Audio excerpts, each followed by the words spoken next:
लोकसभा चुनाव को देखते हुए सभी पार्टियां अपनी अपनी तैयारियां शुरू कर दी हैं। कांग्रेस संगठन में एक बड़े फेरबदल के तहत प्रियंका गांधी वाड्रा को उत्तर प्रदेश का प्रभार छोड़ना पड़ा। वहीं झारखंड के प्रभारी रहे अविनाश पांडे अब उत्तर प्रदेश के प्रभारी बन गए हैं। ये कहा जा रहा है कि प्रियंका गांधी अब कांग्रेस के अखिल भारतीय प्रचार अभियान में जुटेंगी।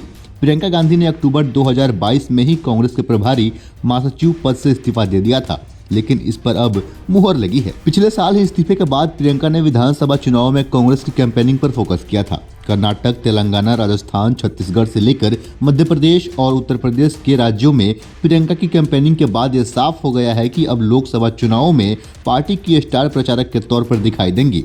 उत्तर प्रदेश विधानसभा चुनाव में कांग्रेस की बुरी हार के बाद उन्होंने कर्नाटक और हिमाचल प्रदेश में कांग्रेस के लिए प्रचार किया था। कांग्रेस नेताओं का कहना है कि दोनों जगह उनके प्रचार से पार्टी को फायदा हुआ और उसे जीत भी मिले। इतना ही नहीं, एक कयास ये भी लगाए जा रहे हैं कि शायद अब वो भारत जोड़ो यात्रा के दूसरे दौर में अपने भाई राहुल गांधी का साथ देंगी। हालांकि कांग्रेस के राजनीतिक फैसलों पर नजर रखने वालों का कहना है कि प्रियंका को प्रभार काफी पहले छोड़ देना चाहिए था।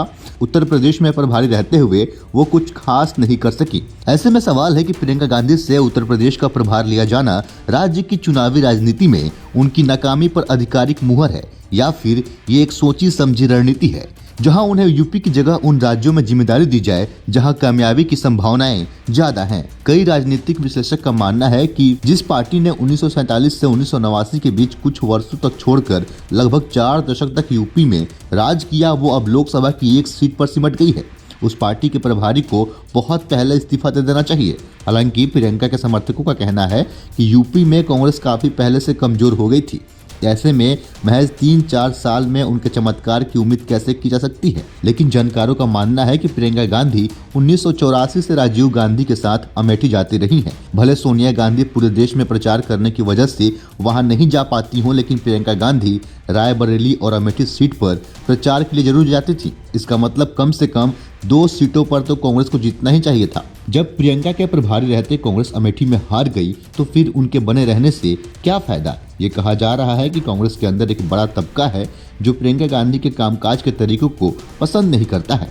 पार्टी से जुड़े लोग दावा करते हैं कि पूर्व अध्यक्ष राहुल गांधी के बारे में कोई कुछ नहीं बोलता है, लेकिन प्रियंका गांधी के सैकड़ों आलोचक हैं। वो कहते हैं कि पंजाब में कांग्रेस की जो दुर्दशा हुई उसके लिए पूरी तरह प्रियंका गांधी जिम्मेदार थी।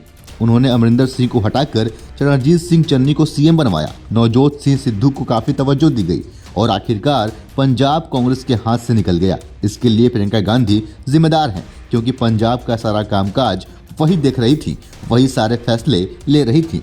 वो कहते हैं कि राजस्थान में भी प्रियंका ने ऐसा ही किया। वहां सचिन पायलट पर कोई कार्रवाई न होने का नुकसान पार्टी को झेलना पड़ा। सचिन पायलट अशोक गहलोत के पूरे कार्यकाल में खुलेआम विद्रोह करते रहे, बीजेपी के साथ मिलकर सरकार बनाने की धमकी देते रहे। इस बार दौसा भरतपुर बेल्ट में कांग्रेस को गुजरों के वोट नहीं मिले, तो सिर्फ इसलिए कि सचिन पायलट गहलोत के खिलाफ खड़े थे। इसकी वजह से कांग्रेस ने 20 सीट गंवाई।